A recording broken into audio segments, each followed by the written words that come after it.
Hey, what are you doing on a Saturday night? Well, you're hanging out with the Suns Jam Session podcast.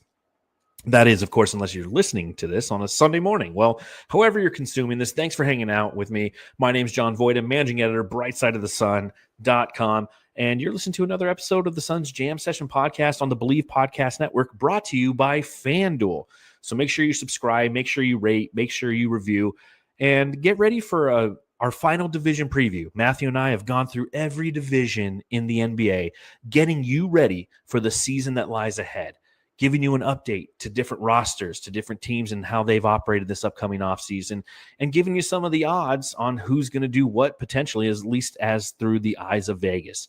And we finally landed here on the final division left, the one in which the Phoenix Suns call home. That's right, the Pacific Division. So pop them if you got them, Suns fans. It's a beautiful Saturday night. I've already started, Notre Dame, SC. We'll talk about that maybe a little later.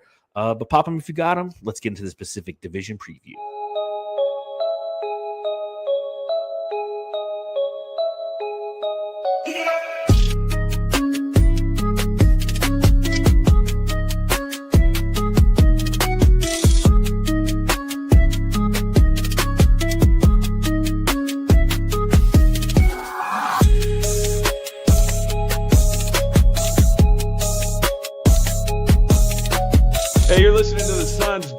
Session podcast, shooting the shit about the Suns since 2019. Matthew, what's going on? Happy Saturday night. The Pacific Division, man. We made it. 6 different episodes. Remember when we used to do these like 2 divisions at a time? There's only 3 episodes. And then we're like, you know what? We'll make shorter episodes. We'll just do a division at a time. And we still end up doing like 45 minutes on each division. Yeah, because we ended up talking about Bill Simmons for about 15 minutes. But plus, yeah, the individual ones are nice because a lot of people out there, they don't like the Northwest Division or the Northeast Division or the Southwest Division and the West-East Division. So you get to pick and choose. Well, we've landed here finally, the Pacific Division. And a reminder for everybody what we're doing. We're not only previewing all of the different divisions and the teams and what they've done and whatnot, but we're also making our predictions as to where they're ultimately going to stand. So up to this point, we have gone through, the Southwest Division, the Northwest Division, and we only have obviously 5 spots left. There's 5 teams. So the open slots that Matthew has is the 4th seed in the Western Conference, the 7th seed, the 9th seed, the 12th seed, and the 15th seed. And I have the 3rd seed, the 4th seed, the 9th seed, the 10th seed, and the 11th seed. So that's where we kind of stand at this point as we prepare to go into this division preview. So I got to start with my question.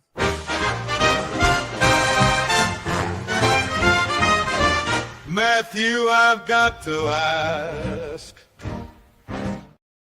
Matthew, I got to ask. Are we starting in Sacramento? Are we going to Golden State? Yeah. Hanging out in LA with either the Clippers or the Lakers or the Phoenix Suns? Let's start up north. Let's go Sacramento. Okay. For $200. For $200, Alex. The Sacramento Kings, a team that finished 34-48 a season ago, the 13th overall seed in the Western Conference.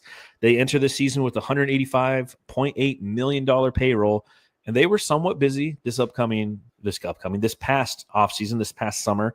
They added in free agency a big crank Eubanks from the Los Angeles Clippers. They also added via free agency Dennis Schroeder from the Detroit Pistons. And they got Isaiah Stevens from the Miami Heat. And they acquired via trade. They gave up Jonas Valanciunas to the Denver Nuggets, and they got the smoke break. Dario Saric is a member of the Sacramento Kings. They also lost in free agency Jake LaRavia, who's with the Los Angeles Lakers, and Isaiah Crawford, who's with the Houston Rockets. And I don't have this on the graphic, but Russell Westbrook did get signed by this team. I think Wednesday was when that occurred, Tuesday or Wednesday of this past week. So he is on this team. They added via the draft Nick Crawford with the 24th overall pick and Maxime Reynaud, who I really liked, Stanford kid, 42nd overall.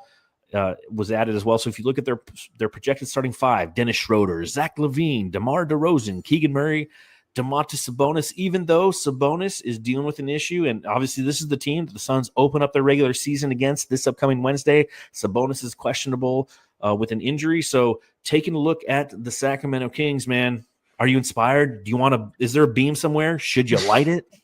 Yeah, I miss when they used to flick the bean. I think that this team actually has something on paper, but the injuries are already kind of creeping in. Is Keegan Murray, is he hurt too? He signed a deal, right? But He signed did he his. get hurt? He's hurt. Yeah, okay. I thought he was hurt. I know they got Westbrook, but I thought there was news on, and I was gonna search too, but I think my internet's gonna cracking out now, so I gotta Let's see. Keegan Murray. be careful over here. I'll put injury. Okay. All the news is about his new contract, which is like for $28 million a year. Do you feel like that's a good?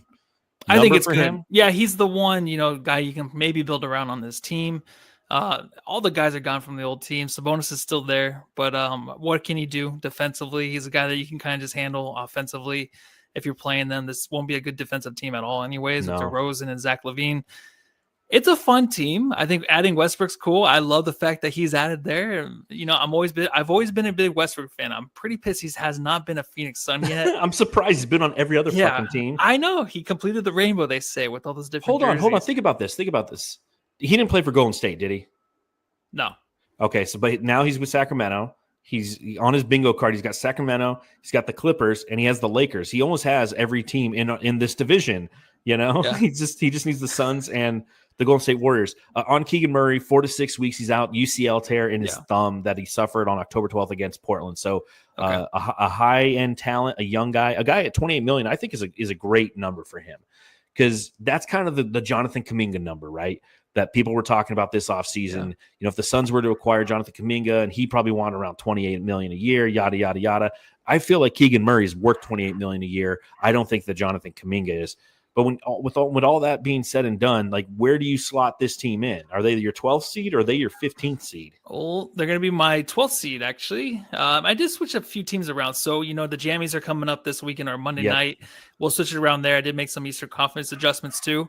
Okay. But yeah, I mean, it's a team that you're not going to watch a whole lot of. You're going to see little highlights here or there, and there's going to be some probably crap talk in the media. Doug Christie's their coach. Yeah. It'll be a messy year, man. Yeah, I have them at 11, and it's one of those teams where, like, I might want to switch them. I have Memphis at 12, which was kind of aggressive on the last podcast.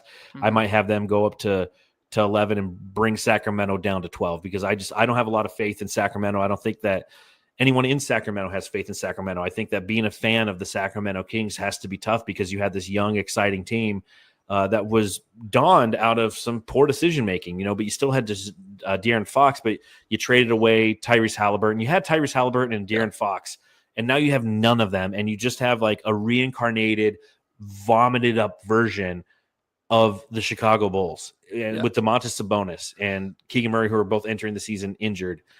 And it's just got to be frustrating to be a Kings fan, man. That's exactly who they are. I think this team has potential in the future, maybe to kind of rebuild, but it's going to take a while, because a lot of players aren't going to want to go there, so you have to start building through the draft again. It's going to take some time. Yep, I agree. All right, next up, let's go with the Lakers. Okay, Ooh. Everybody's favorite, the Los Angeles Lakers. Luka Doncic is their starting point guard. Austin Reeves starting 2 guard. Rui Hachimura, LeBron James, when he doesn't have sciatic issues, will be the power forward with DeAndre Ayton, a team that finished 50-32 last year. They had the 3rd overall seed in the playoffs. Salary cap at $194.8. They added in free agency DA from the Portland Trailblazers, Marcus Smart from the Washington Wizards, Jake LaRavia from the Kings, Nick Smith Jr. from the Hornets. They lost Dorian Finney-Smith, who is now with the Houston Rockets, and Jordan Goodwin, who they waived in an effort to add Marcus Smart to their roster, who's now obviously with the Phoenix Suns. Adu Therio is who they took with the 55th overall pick, and they have a bunch of like ex-Suns as former guys who are not signed.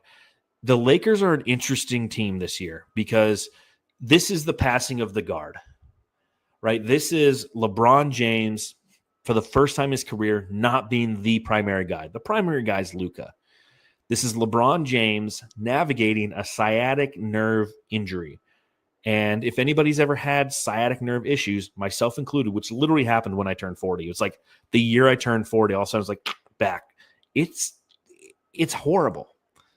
It's absolutely painful. Medication, like, unless you're popping some serious pills just to try to numb the pain, it's really hard to navigate. The slightest little thing can turn it off, or set it off, and make your entire left side just go numb or feel like fire. You can't get comfortable. Anyone who's dealt with it knows what I'm talking about. LeBron James is going to be going through that. And I know that he's got cryogenic chambers and all the medical staff in the world.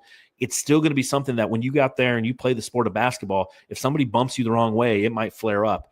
And I don't think that he's going to play a lot this season, which puts a lot of pressure on Luka Doncic, which is somebody who can handle that pressure, in my opinion. But you add into the fact that I don't think that this is a very deep team. DeAndre Ayton, it remains to be seen. He is a non-max center now. He's properly being paid, $6 million this year, as he's kind of on a prove-it deal, and it's up to him to prove it. Austin Reeves is a talented guard. Rui Hachimura, I've never been a huge fan of. You look up and down the roster, and it's just a team that I just don't see a lot of upside in. I see a lot of age, but we also have to take into account that this is the Los Angeles Lakers, the team that the NBA will constantly and consistently bail out. So when I take a look at where I want to put them in my standings, I'm going to take them and put them at number 9. Oh, wow. Overall is where I have them. I think injuries will do. It's kind of the same thing with Dallas. Dallas, I don't think is going to be a horrible team, but I think that the Western Conference is so stacked that injuries are really going to hurt your viability as a team.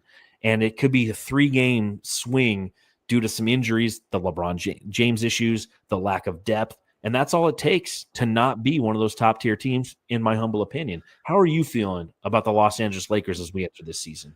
Well, I hope they're the 12th seed this year. I hope that they don't make the playoffs.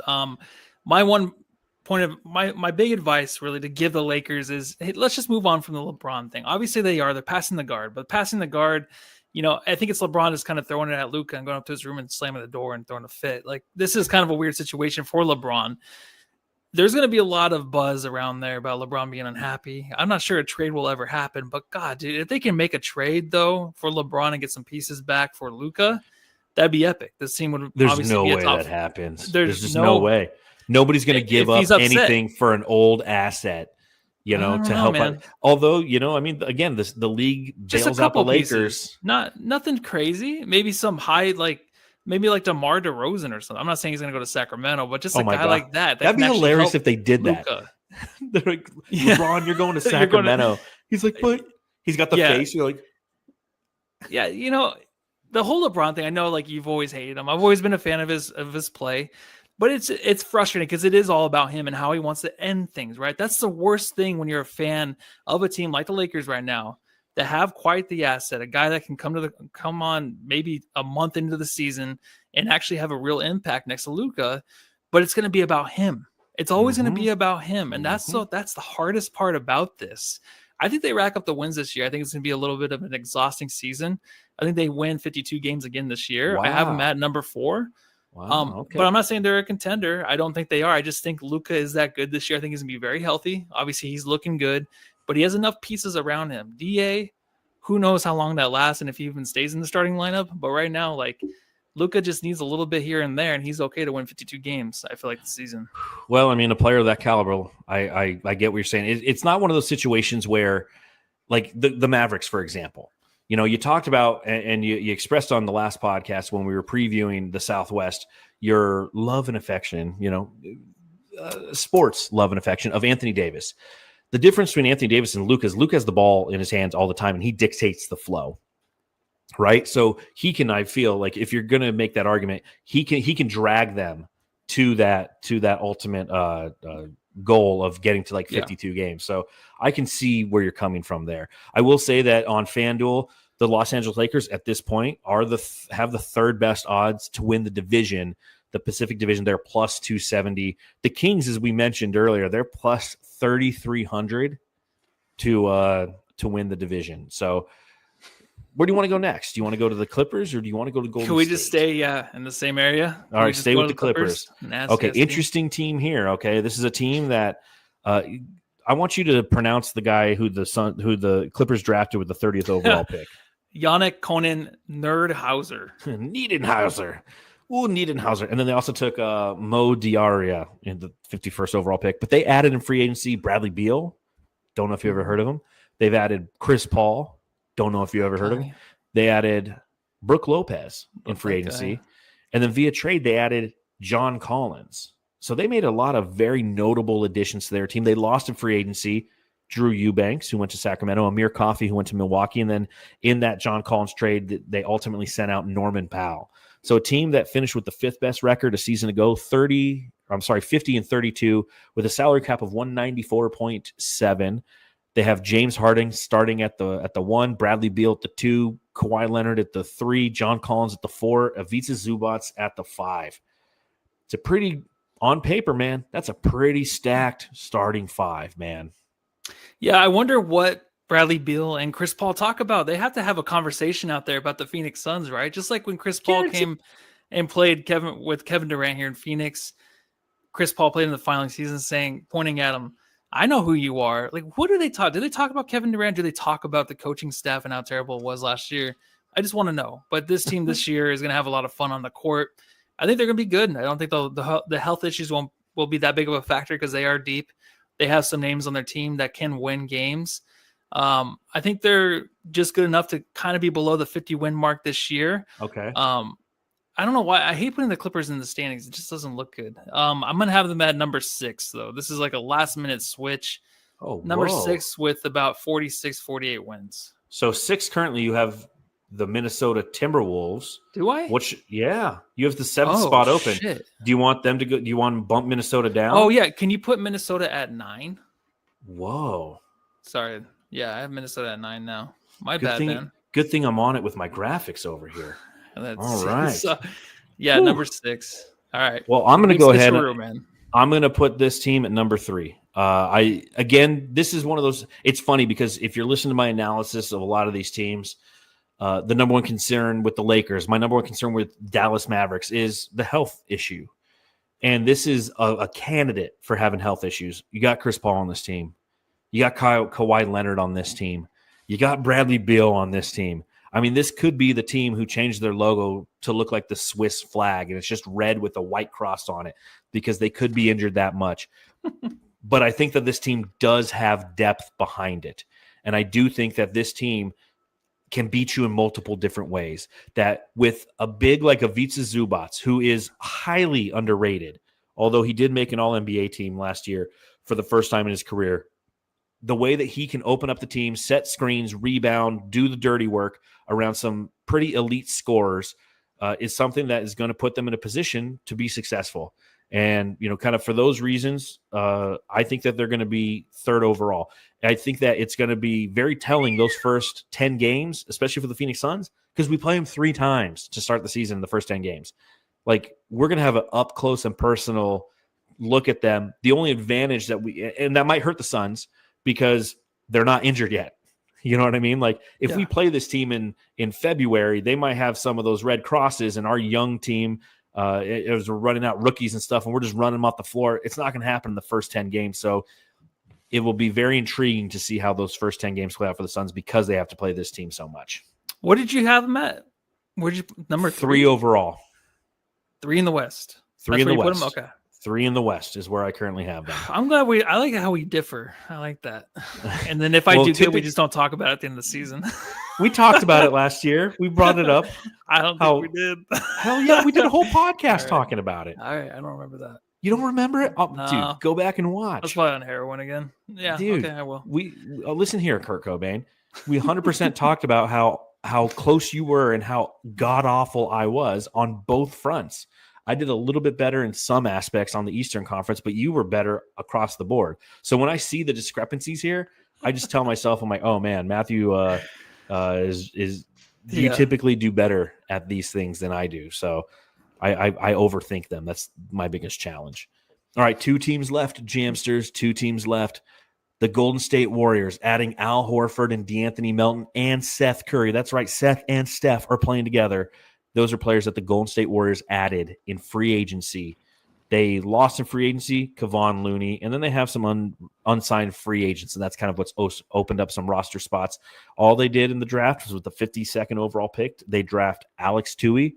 Their projected starting 5, Stephen Curry, Pods, Brandon Podziemski, Jimmy Butler III, Draymond Green, Quentin Post. They were the 7th overall seed last year, $170.9 million on the payroll. The Golden State Warriors, Matthew, This is a team that, if you look on FanDuel, plus 195 to win the Pacific Division. How are you feeling about this Golden State squad? I'm really having a hard time with them. I can see them being a top 4 team in the West, but I can also just see it going terribly wrong. I think, obviously, if you haven't listened to every over-under pod in the last 5 days across every NBA network, you're probably going to just hear the same shit that we're saying. Like, obviously they finished the season well. They won their first series in the playoffs last year with Jimmy Butler, a guy that I wanted on Phoenix. This year is going to be a long-ass season for them. I don't think it goes well. I'm not saying it's the farewell of Steph Curry and that team, but I just don't think you can hold those guys and Draymond Green and Jimmy Butler accountable anymore to score you big buckets, right? I think, obviously, Draymond Green's not really that guy, but he's always in the right place at the right time. Mm-hmm. Being older, being that physical now in the NBA might be a little tough for Draymond. This is going to be a team that I feel like slips down the standings, man, and you might have to do a little bit of arrangement here again. I don't know why I put the Sacramento Kings at 12. Can you put the Golden State Warriors at 12 and then the Kings at 15? That's what I was wondering. I'm like, there's 2 spots left. Yeah, they're not numbered. Yeah, I have them at 12. I have them missing the playoffs. I just think there's too much talent right now in the West. Really? Yeah, it's tough. I'm not saying I don't get feel it. 100% about it, but it's just like, I don't know where again, else fit. this is one where we differ. I have them at the 4 seed, and here's why. Okay? Culture matters. The Phoenix Suns are in the process of trying to foundationally create a culture. And this is a team that knows how to win. If you look at Steph Curry and Jimmy Butler, they played regular season last year and playoffs combined, I believe. They played a total of 35 games together, okay? And in the regular season, they played 27 games together, all right? So 27 regular season games played together for Jimmy Butler and Steph Curry. You know what time it is. Trivia time. 27 regular season games. What was their record in those 27 games with Steph Curry and Jimmy Butler playing together? Wasn't it like 24-3? It was 27 or it was 22-5. 22-5. Okay. 22-5. I mean, they were good. Yeah. It's a team that has smart, cerebral players, and again, health issues. But this isn't a team that's oft injured. I feel. Yes, Steph Curry has ankle injuries. Yes, Draymond Green will hurt himself, and Jimmy Butler will hurt themselves from time to time. But I think overall, winning culture matters, and that's what's going to factor in to this team being successful in the regular season. Again, for those of watching, live tonight on Saturday, Monday we're doing our jammies. Monday is when Matthew and I are going to have our last chance to kind of take a look at this, take one more opportunity to kind of rearrange what we're thinking. But at this point right now, I think they're the 4 seed. If I could change it, I'd probably change them to 6 and move Minnesota up to 4. That's the only change I see myself doing right now. But it's just between the Clippers and the Warriors, I struggle because I'm like one of those teams I feel like they're not going to make the playoffs. I don't want either of them to make for the playoffs. I really don't. I can do. I don't want anyone in the Pacific Division to make the playoffs except us. I don't, except for the Phoenix Suns. It makes for a better playoff series. I feel like if the Clippers and the Warriors are just kind of done to me. I'm just when it comes to just what I'm watching on TV by, the young guys coming up. I want to see the youngins in those teams. It's fair. All right, Jamsters. Final team. We've made it. We've done 29 of these fucking teams. Woo. That's right. Your Phoenix Suns. A lot going on there. Oh, yeah. A lot going on there. So they added in free agency Jared Butler from the Philadelphia 76ers and Jordan Goodwin from the Los Angeles Lakers.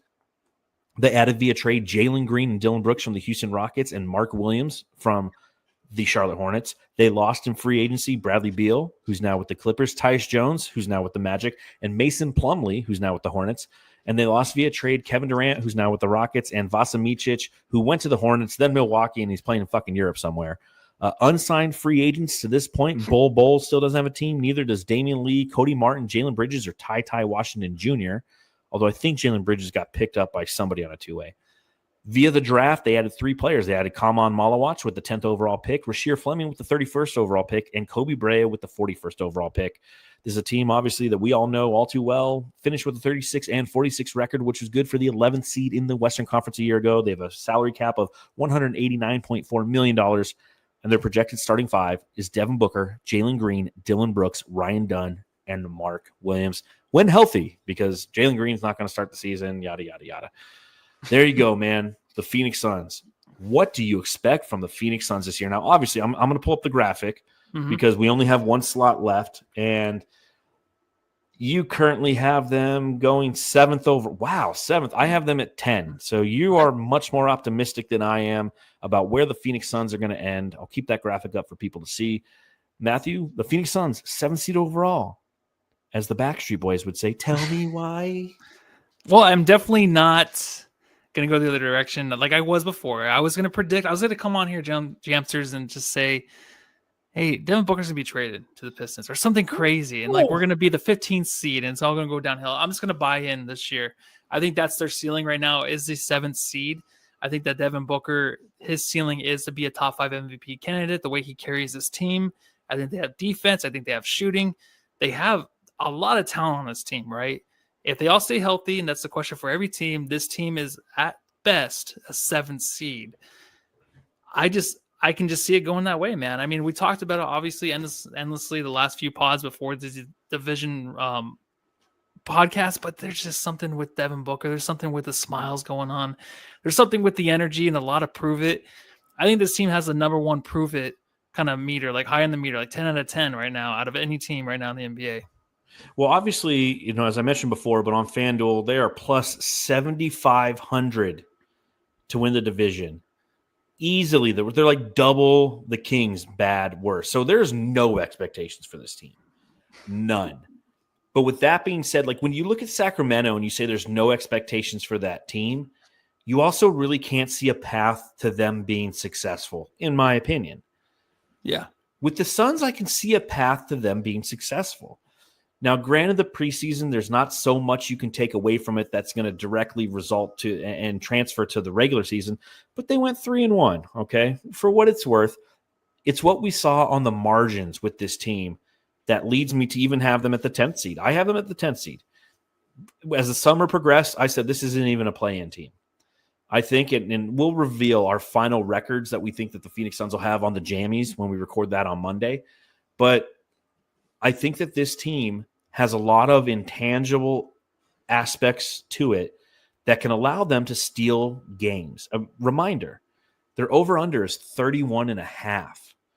That's the lowest it's been since we started recording this podcast. I mean, maybe the year, maybe 2019-20, it was probably lower than that, but we didn't have FanDuel live in the state yet, so I didn't know, and I wasn't Game On Sports back then.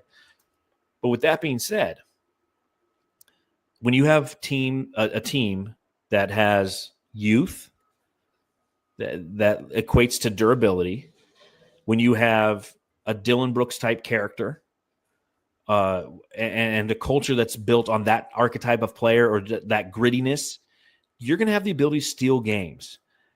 Teams don't have high expectations of this team. When you go and you play Philly and they've got, Joel Embiid starting and Tyrese Maxey's playing, and they look at the schedule and they go, the Suns, that's going to be an easy one. That's what we experienced as Suns fans on the other side of the coin in the last 2 seasons, where we're like, oh, we're playing Washington tonight, easy dub. And it's like, no, Washington took us to the fucking brink. Sometimes Charlotte would beat us. We are now on the other side of that. And I think that we have a talented enough roster with a star in his prime in Devin Booker, that this team can steal games from the opposition. We play the Eastern Conference, as we've mentioned before, 2 times, and that's 16 or 15 teams. That's 30 games right there. We're playing against the Eastern Conference alone, which is this inferior conference. So I think for those reasons, there is a reason to be excited about what that seeding could be and what that ultimate win total can be. I think, obviously, as Matt Ishbia said, as a lot of us have said kind of throughout this offseason, success this season isn't defined by the final record or the seeding. It's defined by how this team plays and how they progress and how they develop, because it's going to be meaningful for this team going into next offseason. But with all that being said, I think 10 is within reach. And it's something that I didn't think I'd be saying just 2 weeks ago when you and I were starting to do these podcasts. Listening to all the other over-unders, not even the Phoenix Suns, but I feel like no one really goes out and reaches for teams that, hey, they might shoot up 12 games past. You know what I mean? Like, there's always the surprise teams. There's a handful of them, 3 or 4 every year. I think the Suns are just one of them. I just think that we will look back and be like, damn, dude, that Kevin Durant era, the 2 years, it was just that bad. There's still talent on this team that's carried over with 7 players that came back from that team. They seem happier. They're happier about the offense. They're happy about the guys that surround them. You can tell the energy is there, but they also have a lot of accountability from Booker, from Dylan Brooks, from Jalen Green. Like, those guys are going to hold them accountable because they have a lot on the line too. Yes, they're young too in certain areas, but they're just built, I feel like, to win games, to win at least 40 games this year. And I don't think that's crazy to say. I mean, like, I feel like it's weird. Like, a lot of podcasts, they just don't guess any teams would be like, oh, I picked up like the Thunder last year, right? They're a team that no one really picked, but they were the number 1 seed in the West. Like, it happens just overnight sometimes. Well, I think of Memphis for those years where they were spent at the number 2 seed, or Utah at the number 2 seed. Yeah, those were teams that really, again, in the regular season made a splash and jumped up the standings. I'll tell you this, Matthew, I hope with all my heart that you're right, because not only are we excited for what this season can bring and intrigued by what the development, the rookies are going to look like, what this new culture looks like, what Devin Booker in his prime being unk or close to it for this team looks like. But if that can equate to wins as well, this is going to be a very, very fun season. So giving everybody kind of a last glance at the Western Conference, how Matthew and I have everything graded out. Going from 15-1, Matthew, dead last, the Sacramento Kings, and I have the Utah Jazz dead last. 14th seed, he has the Pelicans. I have the Blazers. 13th seed, he has the Jazz. I have the Pelicans. 12th seed, he has the Golden State Warriors, where I have the Memphis Grizzlies. 11th, he has the Memphis Grizzlies, is where I have the Sacramento Kings. 10 through 9 for Matthew is Portland 10, Minnesota 9, San Antonio 8, Phoenix 7. 6 overall would be the Los Angeles Clippers. 10 through 6 on my side, it's the Suns at 10, the Lakers at 9, the Spurs at 8, 7th would be the Dallas Mavericks, and 6th would be the Minnesota Timberwolves. We both have the Rockets at 5. You have the Lakers at 4. I have the Golden State Warriors at 4. You have OKC at 3. I have the Clippers at 3. You have the Dallas Mavericks at 2. I have the Denver Nuggets at 2. And you have the Denver Nuggets. Number 1 overall seed in the Western Conference, where I have the Oklahoma City Thunder. So, Jamsters, we will be going over this one last time, making any final adjustments we want on Monday night when we do our preseason Jammy Awards, where we hand out the preseason hardware, where we make our predictions that when the season comes to an end, we'll revisit and either go, man, I was closer. What the fuck was I thinking on that Monday night in October? So make sure you tune in. Make sure you hang out with us. Maybe Matthew will wear a tuxedo, although my feeling is he's just going to wear that Seattle shirt with a backwards hat all fucking year long, not washing it. Looks good too, dude. Looks good on the titties. Anything else you want to talk about before we get here and go enjoy our Saturday night? Happy birthday, John, tomorrow. Or day before today. When's the pod? I blew it. I blew all of it, dude. My birthday's tomorrow, but we're recording this the day. We're recording this the day before my birthday, but we're actually releasing it the day after. So Notre Dame played SC earlier today, but it's actually 2 days in the future. So I don't know what the fuck happened. I hope the Dodgers are in the World Series by now. Everyone, life is a lie. Go home, love your family. Twitter's not.